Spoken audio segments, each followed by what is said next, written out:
I saw this post and it said that ministry is others being blessed by the oil that came from the things that crushed you. And one of my favorite songs is called New Wine, and it talks about how even in the crushing and in the breaking, what feels like is breaking you is actually producing new wine, new oil. I think back to a lot of the things that the pathway of my life led me to.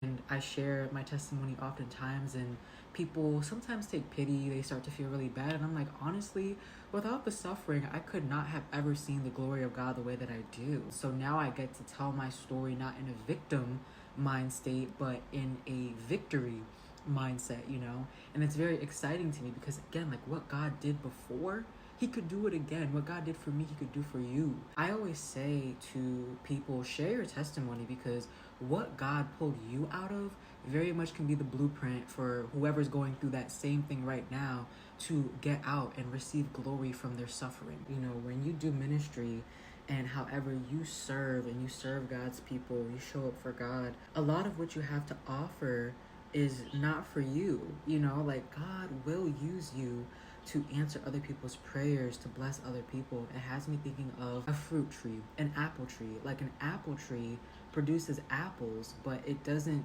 eat the apples for its self nutrition, right? It needs water. And I feel like when I think about us, like the fruit that we bear is not always for our consumption, but it's for the passerby. It's for the people that'll come into our life. So in the same way that the apple tree needs water to sustain itself for its nutrition so it can keep producing the fruit, for us it's going to be the living water, which is Jesus.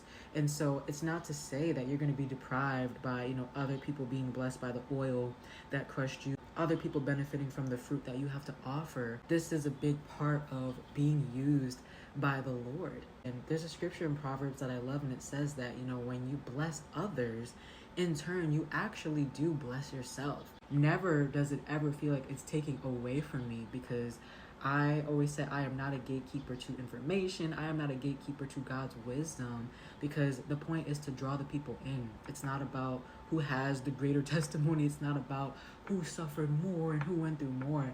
I think the goal is just seeing God in the end. And however you get there, if I can be a part of that, then I'm going to share what I need to share. You know, prayerfully, whatever I went through ministers to you. I believe in divine appointment. I do believe that God always allows people's paths to meet up in such a way that, you know, you will resonate with somebody else and they might just come and bless you. Like sometimes the fruit that other people have will also be some that you can take. Jesus did such a good job at coming down and showing us how to serve, right? Like he did not just come to